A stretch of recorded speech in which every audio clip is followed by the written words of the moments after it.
자, 이 시간 우리 함께 교독하며 살펴본 에베소서 4장 7절에서 12절 말씀을 가지고 오늘 에베소서 15번째 시간입니다. 예수님짜리 인생, 예수님짜리 교회, 하나님이 주신 은사로 섬기는 교회, 하나님이 주신 은사로 섬기는 교회라는 말씀의 제목으로 은혜를 나누고자 합니다. 우리가 하나님의 몸된 교회를 섬길 때, 여러분, 주님은 우리를 그냥 교회를 섬기라고 하시는 것이 아니라 하나님이 주신 것으로 인해서 섬길 수 있도록 우리한테 이 풍성한 많은 것들을 허락해 주시거든요.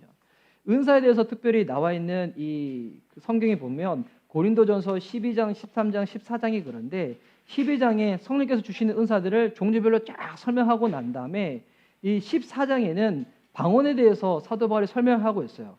근데 그 중간에 고린도전서 13장에 무엇이 설명되어져 있습니까? 사랑이 설명되어져 있죠. 근데 그 사랑도 뭐라고 설명하냐면 은사라고 설명을 하는 거예요.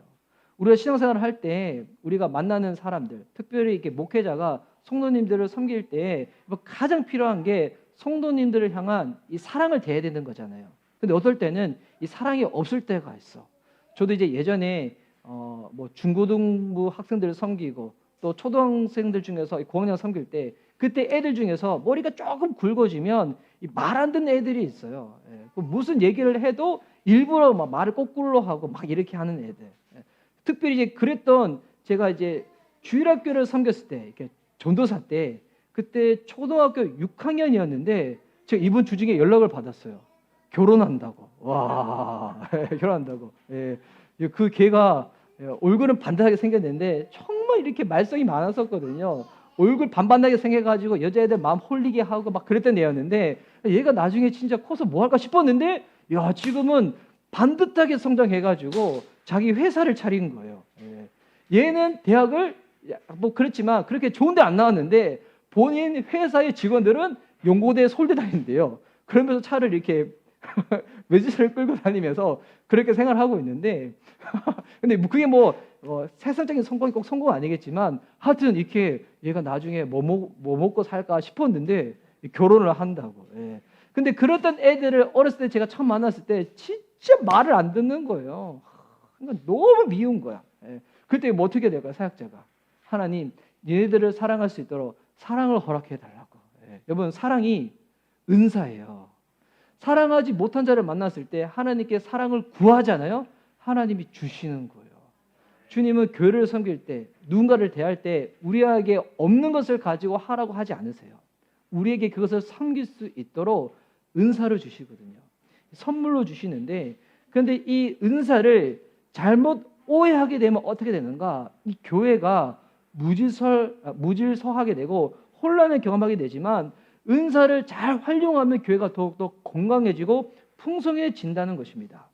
그래서 이 교회들 중에서는 은사를 잘못 이해해가지고 잘못 남용해서 교회가 분열되거나 아니면 오히려 또 은사를 사용하지 않아서 정체와 침체에 빠지는 경우들이 있거든요. 이 부분들을 우리가 잘 이해를 해야 되는 거예요. 성경에도 특별히 고린도 교회가 그랬거든요. 고린도 교회가 은사에 대해서 잘못된 이해를 가지고 있다 보니까 바울이 고린도 교회에 보냈던 편지가 고린도 전서였는데 특별히 우리가 은사에 대해서 가져야 될 성경적인 분명한 자세가 있습니다. 이 세 가지가 있는데 이 첫 번째 뭐냐면 은사는 하나님이 주신다는 거예요. 잘 이해하셔야 돼요. 우리가 노력하고 애쓴다 해가지고 주어지는 게 아니에요. 은사는 하나님이 일방적인 은혜로 주신다는 거예요. 또한 이 은사는 분량대로 주신다는 거예요. 분량대로 주신다. 여러분 이게 무슨 말이냐면 내가 받고 싶다고 해가지고 선택해서 은사를 내가 받고 누리고 이렇게 하는 것이 아니라 하나님께서 우리에게 맞게끔 그 은사를 허락해 주신다는 것입니다. 그래서 그 말인즉 은사를 가지고 절대 열등감을 가질 필요도 없고 내가 이런 은사가 있다고 해서 절대 우쭐대거나 교만할 필요도 없다는 것입니다. 왜? 그리스도께서 자신의 뜻대로 주권대로 여러분 이 하나님이 교회를 설명할 때 사람의 몸을 빗대어 설명하잖아요. 팔이 있고 다리가 있고 가슴이 있고 발이 있고 골고루 있는 것처럼 은사도 하나님이 그렇게 다양하게 하나님의 우리의 분량만큼 주님이 허락해 주신다는 것입니다. 그래서 나는 이런 은사가 없는데 저분은 정말 놀라운 은사가 있는데 저 은사 보면서 너무 부럽고 탐나고 하나님이 날 덜 사랑하는 것 같아. 절대 그럴 필요가 없다는 거예요. 나중에 우리 주님 만나잖아요. 주님이 우리를 보며 은사를 보시고 칭찬하시고 상급 주시지 않는다는 거예요. 하나님은 우리의 신앙을 보시고 칭찬하시고요. 신앙을 보시고 상급을 주시는 거지 은사를 보고 주시지 않는다는 겁니다.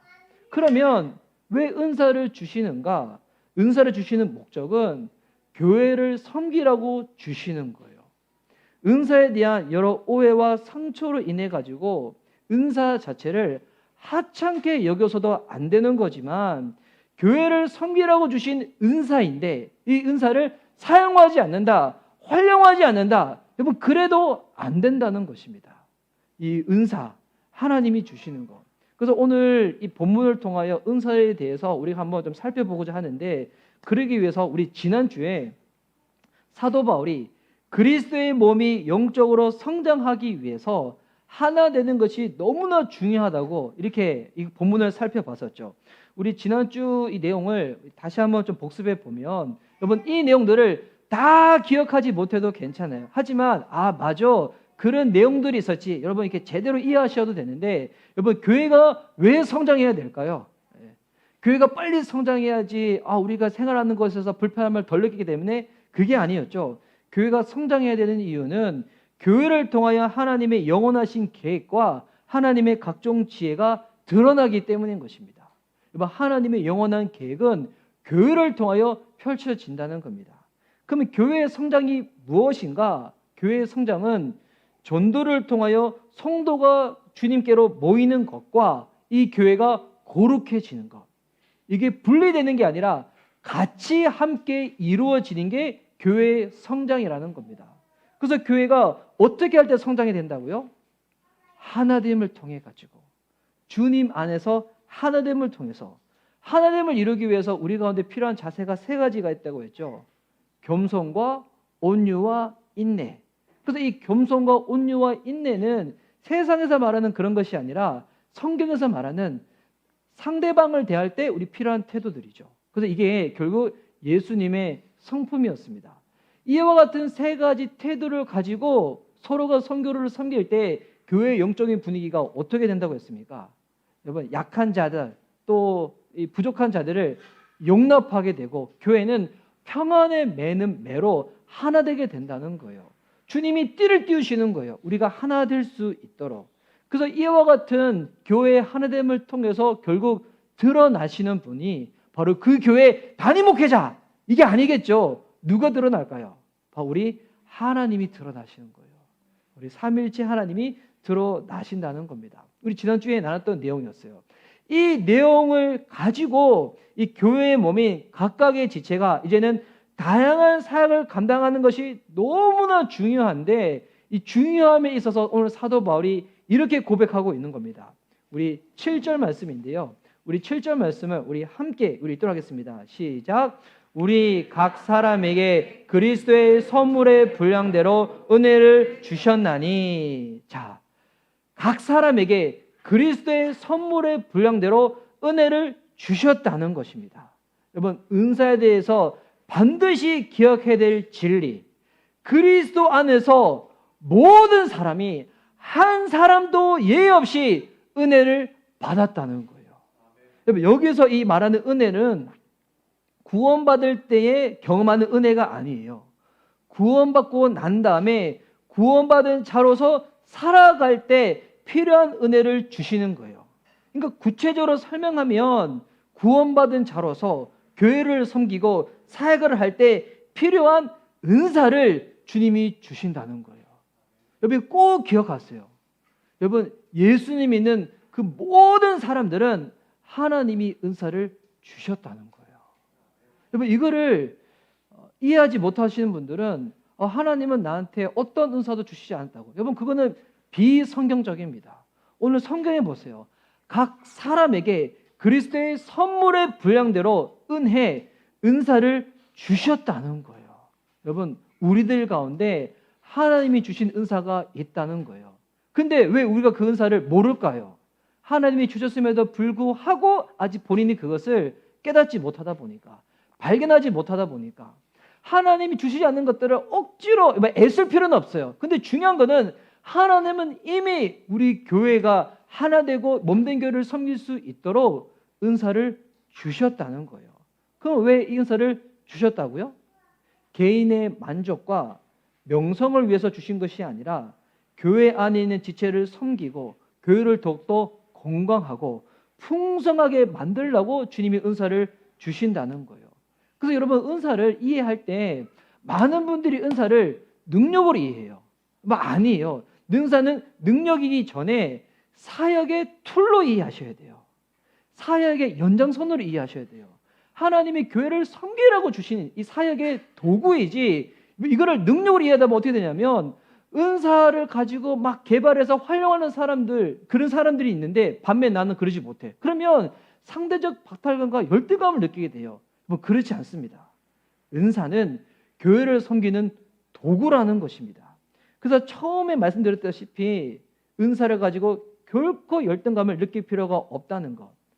하나님이 우리 각자한테 은사를 주셨는데 반대로 또 이렇게 생각하셔야 돼요.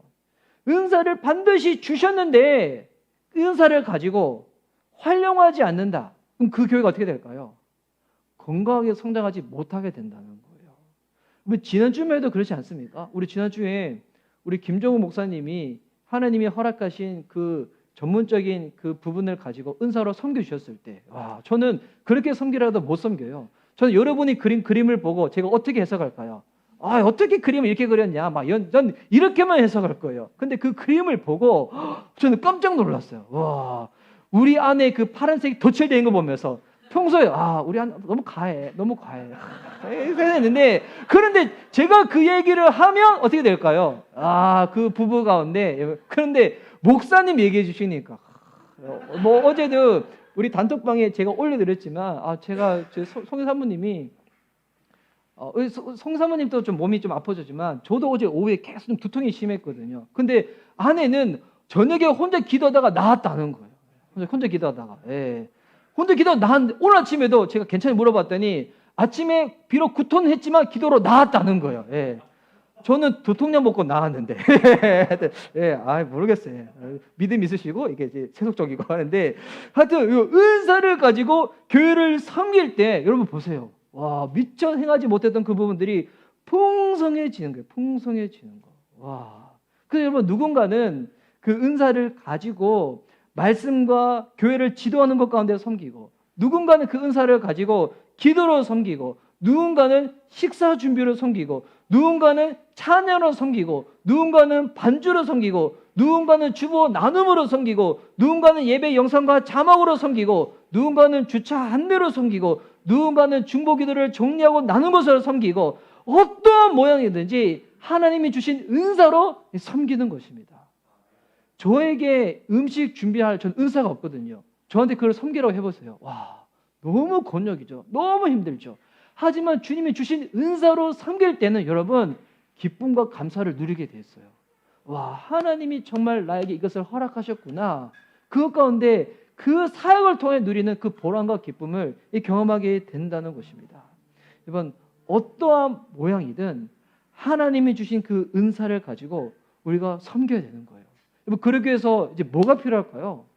하나님이 나한테 도대체 어떤 은사를 주셨는지 이거를 알아야 되겠죠. 그래서 지금 다음 주 오후에는 나한테 없는 은사를 억지로 개발하자 이게 아니라 하나님이 우리 각자에게 주신 은사가 무엇인지 좀 서로 알아가고 발견하는 시간을 한번 가져볼까 좀 생각을 하고 있습니다. 그래서 하나님이 은사를 주셨는데 이거를 설명하기 위해서 사도 바울이 시편을 인용해서 이렇게 얘기하고 있어요. 8절 말씀인데요. 이 8절 말씀을 개역 개정으로 보면 조금 이해하기가 어려워요. 그러므로 이르기를 그가 위로 올라가실 때 사로잡혔던 자들을 사로잡으시고 사람들에게 선물을 주셨다 하였도다. 이게 좀 어렵다 보니까 좀 더 이해하기 쉬운 새 번역본으로 보면 이렇게 나와 있거든요.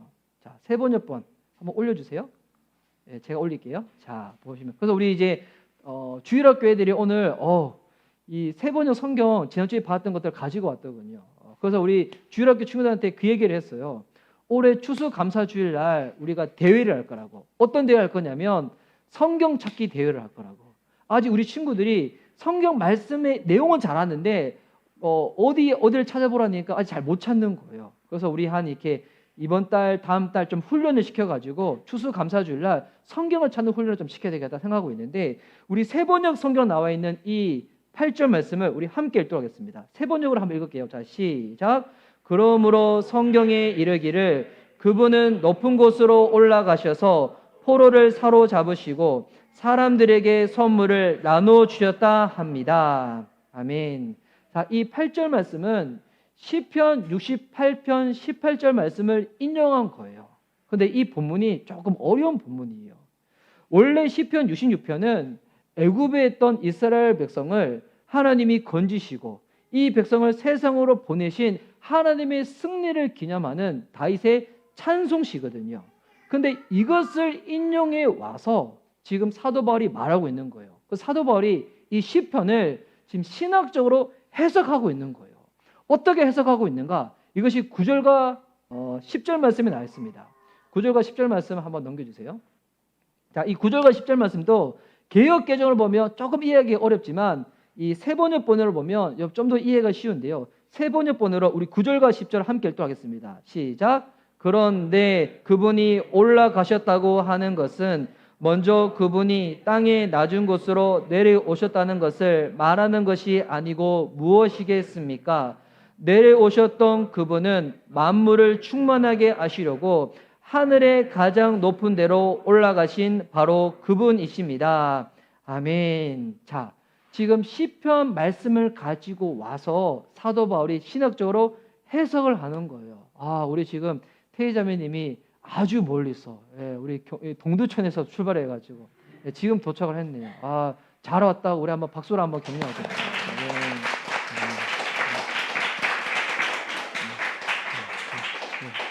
동두천에서 오면 늦게 와도 박수 받습니다. 근데 광주구 사는데 늦게 온다. 여러분 이게 안 됩니다. 자, 그래서 우리 이 말이 어떤 말씀이냐면, 자, 여기 보니까 그분이 올라가셨다 하는 거 나왔죠. 그분이 누굴까요? 예수님을 말하고 있는 거예요. 그러니까 지금 다윗이 쓴 이 시편을 신약 성경으로 가지고 와서 지금 신학적으로 해석할 때 다윗이 지금 예수님을 예표한 것을 사도 바울이 해석을 하고 있는 거예요. 자, 예수님이 지금 그분이 가장 땅의 낮은 곳으로 내려오셨다는 거예요. 이거 여러분 무슨 사건을 말하고 있는 걸까요? 예수님의 초림 사건이죠. 십자가를 지시기 위한 내려오신 초림 사건. 그리고 10절 말씀 보니까 하늘의 가장 높은 데로 올라가셨다고 나와 있죠. 이건 뭘까요? 십자가에 죽으시고 부활하시고 난 다음에 승천하신 거죠. 자, 초림 사건 그리고 승천. 이제 예수님은 어떻게 하실까요? 이 땅에 언젠가 다시 오시겠죠. 재림이 오는 거예요. 자, 하나님의 승리를 궁극적으로 그리스도를 통하여 성취되어지는데, 근데 이 역사의 시간 중에서 예수님의 초림이 있고 예수님의 재림이 앞으로 일어나게 될 거라는 겁니다. 예수님의 초림 사건을 통하여 십자가의 죽음, 부활, 승천이 있었는데, 이제 예수님의 재림 사건을 통하여 그리스도의 승리로 말미암아 이 만물이 충만하게 된다는 거예요. 만물이 충만하게 된다, 이 말인즉 그리스도의 통치 가운데 하나가 되어진다는 겁니다. 자, 그렇다면 여기서 중요한 거, 예수님의 초림과 재림 이 기간 동안에 그리스도의 승리를 보여주는 통로가 무엇일까요? 통로. 이미 알고 여러분 답입니다. 통로가 무엇일까요? 이게 바로 교회라는 거예요. 그래서 여러분 이 신약 시대를 다른 말로 해서 교회 시대라고 부르는 거거든요. 교회 시대. 예수님의 초림부터 예수님의 재림까지 그리스도의 승리를 보여주는 하나님의 공동체, 바로 교회를 통하여 그리스도의 승리가 이루어진다는 겁니다. 그리고 예수님의 재림이 가까울 그때 어떤 일이 벌어질까요? 로마서 9장에 나오는 것처럼 지금은 잠시 잠깐은 유대인들을 미련하게 만들었지만 주님 오실 날이 가까울 그때에 유대인들이 주님께로 돌아오는 회복의 사건이 이루어지게 된다는 것입니다. 여러분, 그래서 지금 사도 바울은 교회를 통하여 그리스도의 승리가 이 땅 가운데 드러나기 때문에 교회가 건강하게 자랄 수 있도록 주님이 무엇을 주셨다고요? 선물로 은사를 주셨다는 것입니다. 그래서 교회를 이루고 있는 우리 각각의 지체는 은사를 가진 사람이기보다 더 정확한 표현이 뭐냐면 바로 우리 자신이 곧 하나님의 선물 은사라는 거예요. 여러분, 저와 여러분이 하나님의 선물 은사라는 거예요. 그래서 이 은사는 자기 만족력이 아닙니다. 다른 사람을 섬기고 축복하고 세우기 위해서 하나님의 선물로 우리 각자를 교회에 보내셨다는 거예요. 이번 좌우 계신 분들 바라보며 서로 이렇게 한번 인사해 볼까요? 당신은 나를 위한 하나님의 선물입니다. 이렇게 서로 한번 축복하며 인사합시다. 시작. 당신은 나를 위한 하나님의 선물입니다. 또 바꾸어서 이렇게 선물해 볼까요? 저도 당신의 하나님의 선물입니다. 자, 이렇게 서로 고백합시다. 시작. 저도 당신의 하나님의 선물입니다. 지난주 부부 마음 시간 이후부터 되게 더 관계가 좋아지셨나요? 너무 약간 이렇게 너무 로맨틱해가지고. 그래서 여러분, 그럼 어떻게 해서 우리가 하나님의 선물인데 하나님의 선물로 교회 가운데 살 수가 있을까요? 이게 또한 11절에서 12절에 나와 있는 거예요. 11절, 12절 말씀. 자, 이거는 이제 개역개정으로 읽으셔도 괜찮은데 우리 또 함께 읽도록하겠습니다. 시작. 그가 어떤 사람은 사도로, 어떤 사람은 선지자로, 어떤 사람은 복음 전하는 자로, 어떤 사람은 목사와 교사로 삼으셨으니 이는 성도를 온전하게 하여 봉사일을 하게 하며 그리스도의 몸을 세우려 하심이라. 아멘. 자, 하나님께서 우리가 교회에 선물로서 어떻게 교회를 세워갈 수 있는가? 바로 다양한 사역을 함으로 말미암아 교회의 몸을 세워 가신다는 거예요. 이 에베소서 앞에 2장 20절 말씀 보면 사도와 선지자를 교회의 터가 된다는 말씀이 나와 있거든요. 근데 그때는 제가 그 본문을 어떻게 나누냐면 이 사도와 선지자를 하나님의 말씀을 상징하는 인물로 해서 하나님의 말씀 위에 교회가 세워진다. 제가 이렇게 말씀을 나눴어요. 그런데 에베소서 4장에서는 여기에 나와 있는 은사, 이 직분들을 좀 더 구체적으로 교회를 섬기는 역할들로 이 사도 바울이 설명을 하고 있는 거예요. 여기 보니 사도, 선지자, 복음 전환자, 복음 전도자, 목사와 교사가 나와 있는데 제가 여기 있는 이 5가지를 짧게 설명을 드릴게요. 이 사도에 대해서 각각 해석의 차이가 조금 있을 수가 있어요. 근데 사도는 그리스도의 부활을 직접 목격한 증인들을 사도라고 말합니다. 그래서 예수님의 12제자가 있죠. 더 나아가서는 바울과 바나바, 이들을 이제 사도라고 부를 수 있죠. 근데 중요한 거는 사도의 역할입니다. 사도의 역할이 뭐냐면 보내심을 받은 자라는 거예요. 이들이 보내심을 받아서 무엇을 할까요? 그리스도께서 교회를 세우는 것 가운데 기초 작업을 하는 일꾼들인 거예요. 이게 사도의 역할입니다. 보내심을 받아서 그리스도께서 교회를 세우는 기초 작업을 하는 교회의 일꾼들. 그래서 바울은 스스로를 뭐라고 고백하는가? 골로새서 1장 25절에 보면 나는 교회의 일꾼이라고 설명하거든요. 근데 이 일꾼을 헬러 단어로 보면 이게 디아코노스입니다. 디아코노스를 지금 번역하면 이게 무슨 단어냐면 바로 집사예요. 여러분, 집사가 뭔가? 교회를 섬기는 일꾼이라는 것입니다. 그래서 바울은 자기의 삶에 대한 정체적 중에 하나가 뭐냐면 그리스도의 남은 고난을 교회를 위하여 자신의 육체에 채우는 사람. 쉽게 말해서 교회를 섬기기 위하여 몸으로 헌신하는 사람이 교회의 일꾼, 바로 집사라는 거예요. 근데 지금의 시대는 이 집사가 이 목회 자리이 아니라 이 평신도한테 허락되어진 교회의 이 직분으로 주잖아요. 근데 이 직분을 줄 때 이 대한민국 교회는 워낙 이게 유교 문화가 있다 보니까 체면용어로 아니면 교회를 오래 섬겼는데 직분 안 받으면 부끄러우니까 이런 용어를 많이 줘요. 근데 이렇게 주면 안 되겠죠.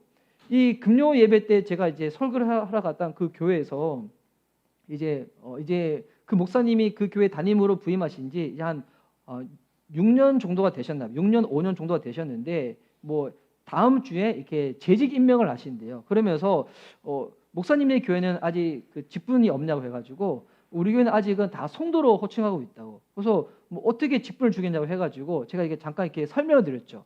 우리 교회는 교회 섬기는 뿐만이 아니라 세상 속에서도 빛과 소금의 역할을 감당하실 분들이기 때문에 나중에 집사 임명을 할 때 추천서를 받아오게 할 거라고.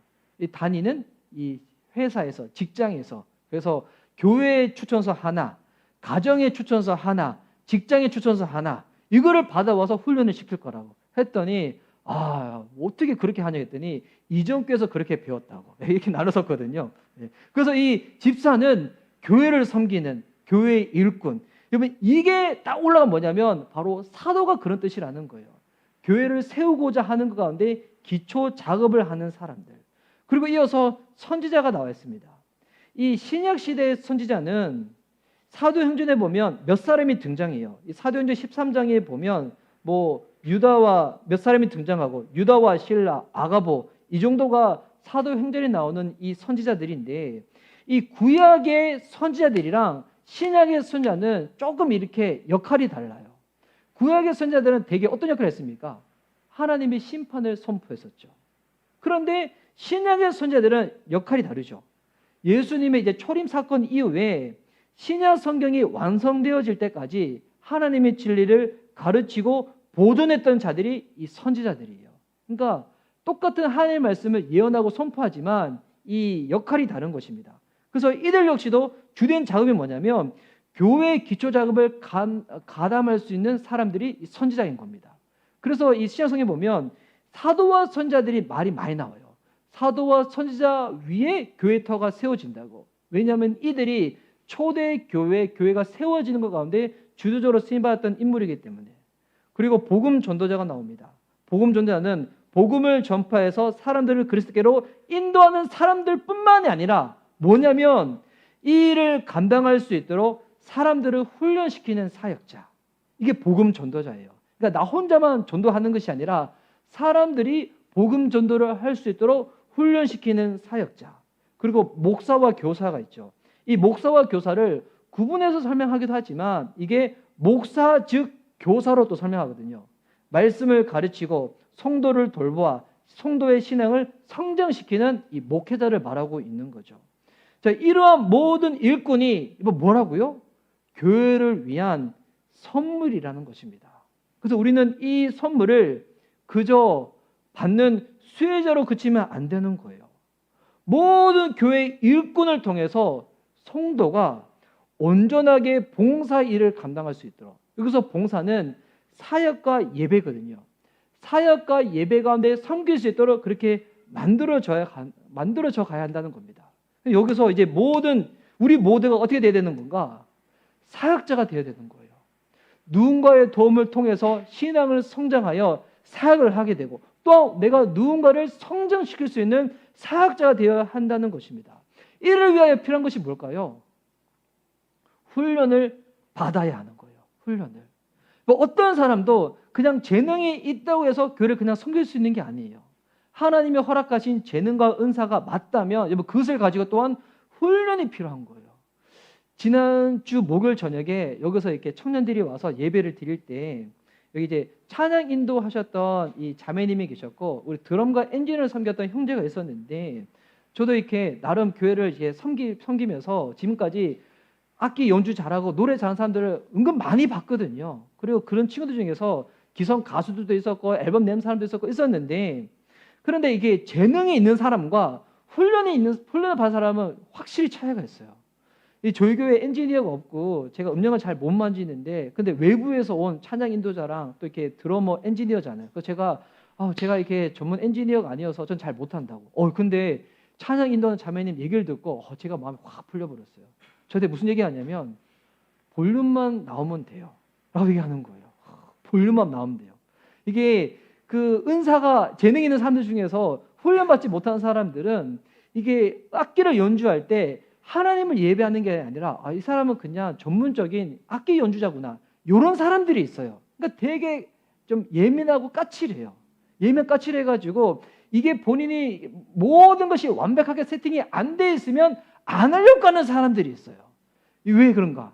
훈련이 안 됐기 때문에 하나님을 예배하는 것이 뭔지 훈련이 안 됐다 보니까 풀 세팅이 안 돼 있으면 안 하는 거예요. 근데 여러분 하나님을 예배하는 자는 물론 모든 세팅이 다 됐으면 좋죠. 근데 중요한 건 뭐겠습니까? 나는 악기를 예배하는 게 아닌 거예요. 노래를 예배하는 게 아닌 거예요. 하나님을 예배하기 때문에 조금 불편한 환경 가운데서도 내가 예배를 인도하여 모든 회중들이 주님을 높이고 찬양할 수 있도록 이끌어가는 거거든요. 너무 훈련이 잘 돼 계신 거예요. 나중에 알고 봤더니 최근에 이렇게 목사님과 결혼한 이 사모님이신 거예요. 그래서 막 하시는데 또 이렇게 드러머 보는데 제가 찬양팀 오랫동안 같이 있으면서 찬양팀에서 제일 힘든 이렇게 이 구성원이 성령 충만한 드러머랑 성령 충만한 엔지니어를 찾는 거예요. 그토록 여러분 성령 충만한 드러머와 엔지니어가 잘 없다는 거예요. 되게 까탈스럽거든요. 근데 이 드러머 형제를 보는데 이 드러머는 저는 찬양 인도하는 이 자매님한테 홀딱 마음이 빠졌는데 송인 사모가 이 드러머 형제한테 홀딱 마음이 빠진 거예요. 너무 마음에 드는 거예요. 저한테 이게 어디서 섬기는 이게 형제냐고. 어디서 섬길까요? 다른 걸 섬기고 있죠. 형제인데 너무 잘하는 거예요. 잘하는 게 연주를 잘하는 게 아니라 예배를 위해 가지고 얼마나 보이지 않게 섬기는데. 그래서 돌아갈 때 송인 사모가 너무 이렇게 그 형제가 기다 보니까 저희 교회 뒤에 있는 캐러멜 있잖아요. 캐러멜 너무 좋아하는 거예요. 하나씩 줬는데 이것만 주니까 한 통을 다 줬어요. 이게 40명 마음을 담아 한 통을 다 줬어요. 이게 여러분 재능이 있어서 교회를 섬길 수 있는 게 아니에요. 재능도 필요하지만 뭐가 필요할까요? 훈련을 받는 거예요. 하나님이 어떤 분인지도 알아야 되고요. 교회를 섬길 때 어떤 마음으로 섬겨야 되는지 훈련받지 않는 사람들은 섬기다 어떻게 될까요? 나중에 스스로 무너지든지 싸움과 다툼이 일어나게 되었어요. 예전 교회에 주차 안내를 정말 잘 섬겼던 분들이 있는데 이분들이 훈련 안 받은 봉사자들인 거예요. 결국 나중에 어떻게 됐을까요? 차량 주차하러 온 이 사람들이랑 싸움이 붙어가지고 교회에서 여러분 싸움이 붙어가지고 주차 안내위원이 성도들과 싸움이 붙어가지고 그래서 이게 보니까 뭐 다른 잘못이 아니죠. 훈련을 안 시킨 교회의 책임이고 이 사역자의 책임인 거죠.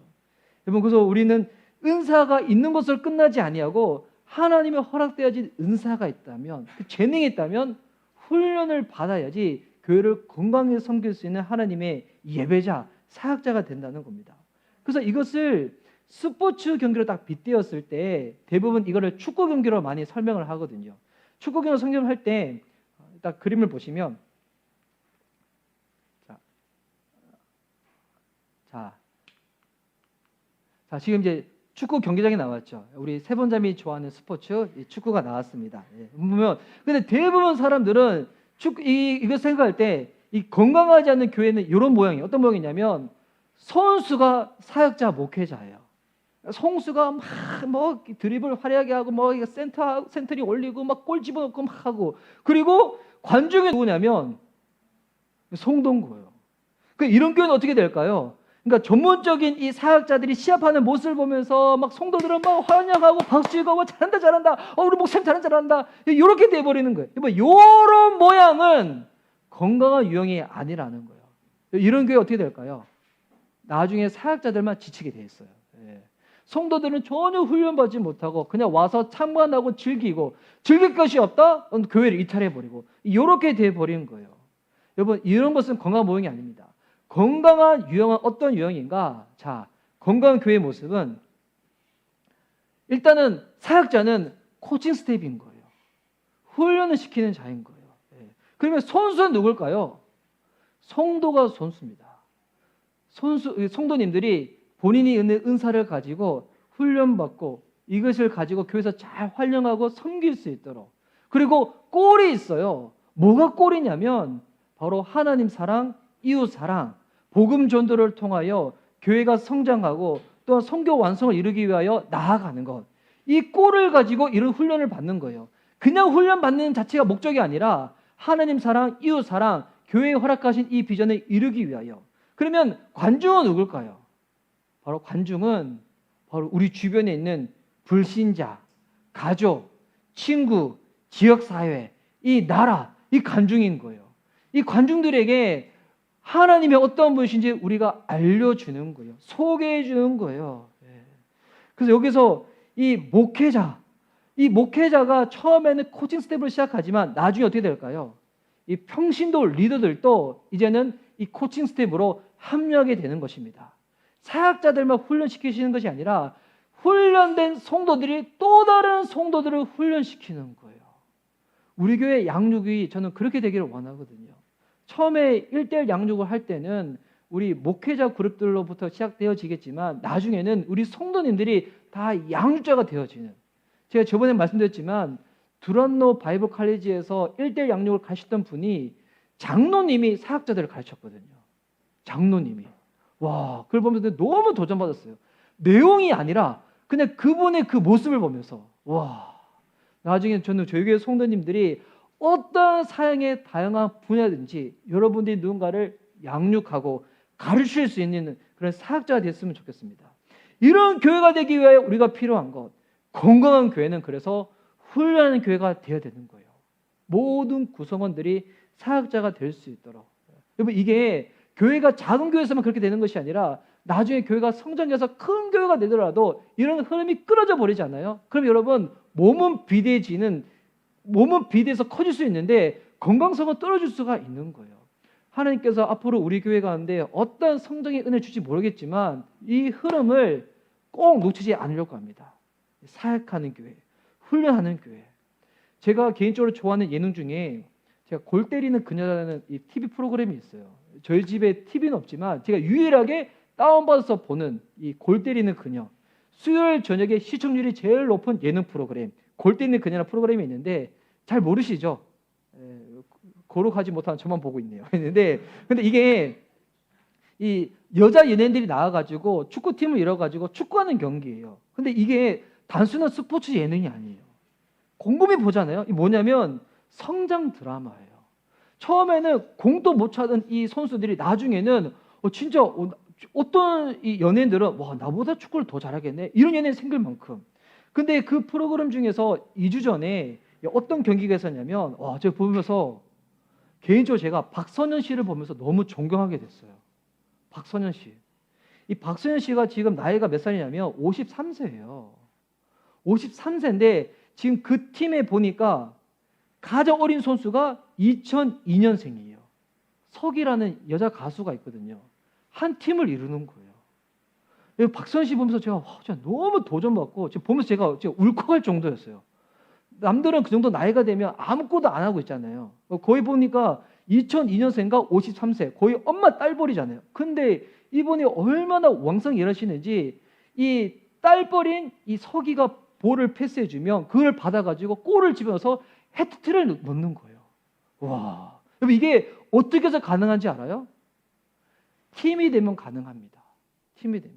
여러분, 이게 사회적인 방법은 이게 안 되죠. 사회적으로는 50대와 20대다. 그러면 계속 그 얘기하겠죠. 라떼.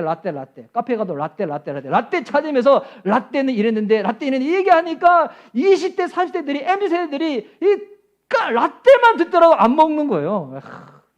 이 팀이 아닌 거죠. 이 수직적인 구조가 돼버려가지고 팀은 내지 못하고 완전히 이렇게 막. 근데 교회는 그런 게 아니라는 거예요. 교회는 나이와 상관없이, 이 배경과 상관없이 하나님이 내게 주신 은사와 재능을 가지고 훈련되어지면 모두가 한 팀을 이룰 수 있다는 것입니다. 한 명의 잘하는 여러분 플레이가 있다고 해가지고 잘 되는 게 아니에요. 최근에 이 포르투갈 국가대표팀 얘기 알아요? 호나우두가 이 나이 들었는데 꼬장을 부려가지고 그 팀의 이 밸런스가 깨져버려가지고 지금 그런 모습. 어제 뉴스 보니까 혼자 이게 잘난 맛으로 막 들이밀다가 상대방 축구 골키퍼랑 부딪혀가지고 코뼈 부러져가지고 뭐 피 흘리고 막 그랬다거든요. 예. 혼자 잘난 맛으로 그렇게 하니까. 뭐 그렇게 해서는 아무리 재능이 뛰어나도 팀을 이루지 못해요. 교회는 팀인 것이에요. 모두가 주님 안에서 각자 허락하신 그 은사를 가지고 훈련받고 섬기며 나아갈 때 나이와 상관없이, 배경과 상관없이, 어떤 모양과 상관없이 교회가 한 팀이 돼서 주님을 섬길 수 있게 된다는 것입니다. 이 교회를 또한 이렇게 빗대어 설명할 때 예전에 셀처치 하시던 분들이 배에 빗대어 설명 많이 했거든요. 그래서 교회가 유람선이 되어야 되는가, 군함이 되어야 되는가.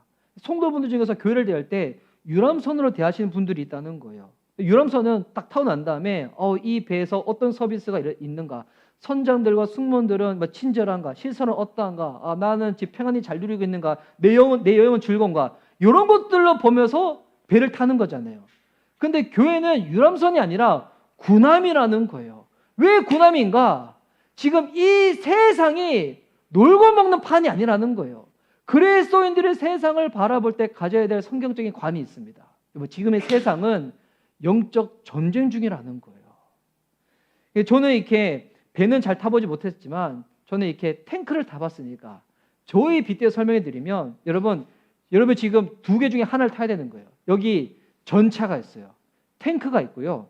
여기 하나는 고급 세단이 있어요. 이왕 탈 거 여러분 좋은 거 탑시다. 어떤 거 탈까요? G90 할까요? 평소에 타기 힘들었던 거 한번 브랜드 한번 해봅시다. 어떤 거 탈까요? 예, 뭐 람보르기니 있다 할까요? 자, 그럼 람보르기니 있다. 예, 스포츠 세단 비싼 거 몇 억짜리 딱 있고 옆에는 딱 탱크가 있어요. 둘 중에 하나 타야 된다. 여러분 뭐 타시겠습니까? 뭐 타시겠어요? 예. 그냥 탈 수 있다고 돈 주고 사라고 안 그럴게요. 예, 그냥 탈 수 있다 할게요. 뭐 타겠습니까? 예. 저는 탱크를 타봤잖아요.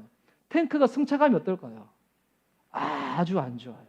소음이 정말 시끄러워요. 이 경유기 때문에 또 이게 뭐 뒤에 이 연기도 엄청 심하고요. 그리고 전차포 함대 쏘잖아요. 소리가 여러분 상상을 가합니다. 전차포 소리 갖게 듣잖아요. 기가 나가요. 이거 훈련 안 되는 사람은 진짜 딱 하면 위 그래가지고 뭐 순간적인 공황이 올 정도거든요. 근데 그 전차 타시겠어요? 람보르기니 그 좋은 스포츠카 타시겠어요? 뭐 타시겠습니까? 그냥 대부분 타라고 하면 람보르기니 탈 거예요. 좋은 세단 탈 거예요. 비싼 거 탈 거예요. 근데 만약 지금 판이 전쟁 한복판이다. 전쟁 한복판이다. 탱크가 있고 람보르기니가 있다. 뭐 타시겠습니까? 도로는 지금 다 깨어져 있어요. 막 이렇게 뭐 아스팔트는 다 지금 망가져 있어요. 뭐 타시겠습니까? 람보르기니 타봤자 이거 아무런 소용이 없습니다. 여러분 탱크 타서 아무리 비싼 세단을 해도 탱크 가잖아요. 지그시 밟아줍니다. 어떻게 되는지 알아요? 종이 조가리가 돼요. 제가 군대 때 전차포 사격을 하고 돌아오는데 시골이니까 폭이 너무 좁은 거예요. 근데 부대에서 사고가 많은 거예요. 자꾸 민간인 차량들을 많이 받고 찌그러뜨려가지고 제가 이게 조정해서 가는데 옆에서 차가 오는 거예요. 그래서 이 전차장인 부사관이 저한테 이렇게 무전을 치는 거죠. 자, 앞에 차 오고 있으니까 잘 비켜가. 그리고 뭐 저한테 뭐 하여튼 군대에서는 다 욕설하면서 하잖아요. 하여튼 이 삐삐삐 이 삐삐삐 잘 지나가 삐삐 해서 제가 앞에 차가 오니까 비켜갔어요. 비켜가는데 갑자기 전차기 저한테 욕을 하는 거예요. 야, 이 강아지야, 야, 이 강아지야 하는 거예요. 보니까 앞에 있는 차는 피했는데 옆에 도로 좁으니까 가로수가 자꾸 퍽퍽퍽 넘어지고 있는 거예요.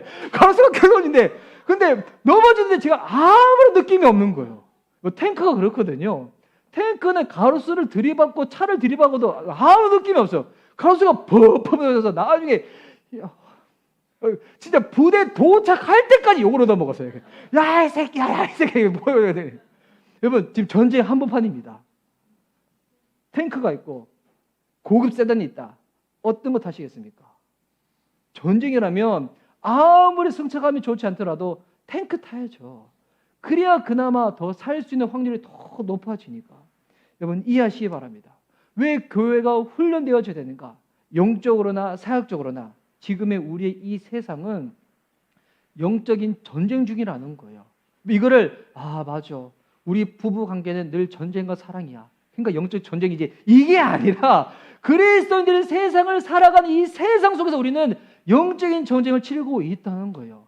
한시도 깨어있지 아니하면 적군의 이 총탄 가운데 우리가 어디를 맞을지 모르는 거예요. 한시도 엄호하지 아니하고 경계 가운데 여러분 깨어있지 아니하면 언제 적군이 쳐들어와서 여러분 우리의 이 생명을 앗아갈지 모른다는 겁니다.